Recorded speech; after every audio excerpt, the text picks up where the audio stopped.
민간 조직과 국가기관의 불법 대선 개입 연계 확인, 특검이 더욱더 분명해졌습니다. 국가기관의 불법 대선 개입이 새누리당 대선 캠프와 연계된 민간 조직과의 합작임이 드러나고 있습니다. 특검의 필요성이 더욱 분명해진 것입니다. 어제 검찰은 국가기관인 국정원과 새누리당 민간 조직이었던 십자군 알바단이 연계해 대선에 조직적으로 개입했다는 정황을 파악했다고 밝혔습니다. 국정원 직원의 트위터 계정 중 일부가 지난 대선 때 박근혜 후보를 위해 불법 선거운동을 한 시발단 활동에 사용되었다는 것입니다. 군 사이버사 요원 역시 시발단 계정의 글과 국정원 계정의 글들을 퍼나른 정황이 이미 확인된 바 있습니다. 이로써 국정원, 시발단, 군 사이버사의 기민하고 긴밀한 삼각연대, 삼각연계, 박근혜 후보 당선시키기 합작 의혹이 더욱 커졌습니다. 후보 캠프와 연계된 이러한 민간 조직과 국정원, 국가기관이죠. 이런 국가기관이 서로 도우며 대선에 개입했다는 것은 당시 이명박 정부와 후보 캠프와의 모종의 커넥션이 있었던 것이 아니냐는 의심을 더욱 키우기에 충분합니다.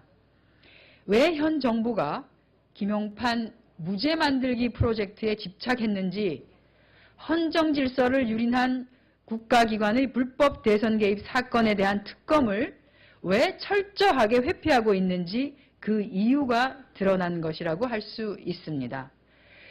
특검만이 정답이고 특검만이 해답입니다. 새누리당과 박근혜 대통령은 더 이상 진실을 은폐하려 하지 말고 특검을 수용해야 할 것입니다. 공무원 간첩 증거 조작 사건에 대해 검찰이 국정원과의 선긋기를 시도하는 것으로 보입니다. 검찰 셀프 조사팀이 법무부를 통해 이번 사건과 관련 중국의 형사사법 공조를 요청했다는 것인데요.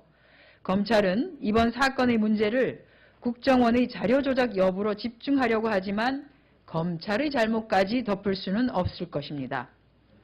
검찰의 허위 의견서 등 검찰의 증거 조작에의 가담 문제는 여전히 의혹투성이이고 국정원과 검찰의 공범 의혹은 더 커지고 있을 뿐입니다. 무리한 공소 유지를 위해 허위 의견서까지 만들어내며 사법 질서를 왜곡하고 훼손하려고 한 담당 검사들은 오히려 수사 대상일 수밖에 없습니다. 이번 사건과 관련해 검찰은 국민이 기대하는 진실을 밝힐 자격을 잃어버렸습니다. 더 이상 셀프 조사로 사건을 축소하고 왜곡하지 말고 국정조사와 특검을 받아들여야 할 것입니다. 새누리당도 이러한 국가기관의 심각한 범죄 혐의에 대해 더 이상 방관하고 옹호하지 말고 특검 수용으로 국민적 의혹 해소에 앞장서야 할 것입니다.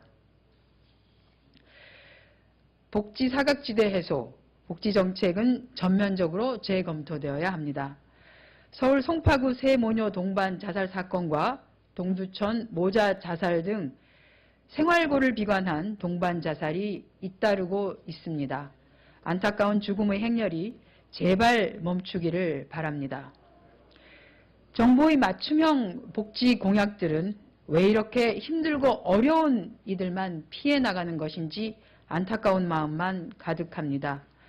잇따른 이러한 자살 사건들은 우리 사회의 구멍 뚫린 사회안전망과 복지 사각지대의 문제를 다시 한번 되돌아보게 합니다. 복지 확대와 사회안전망 확충은 이제 더 이상 늦출 수 없는 우리의 과제가 되었습니다.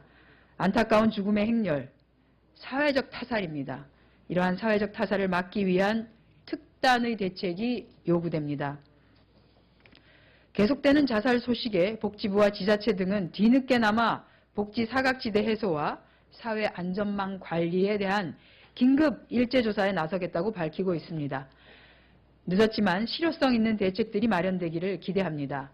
하지만 이런 와중에 보건복지부는 의료 영리화의 대표적인 전도사인 정기택 교수를 보건산업진흥원장에 임명했습니다.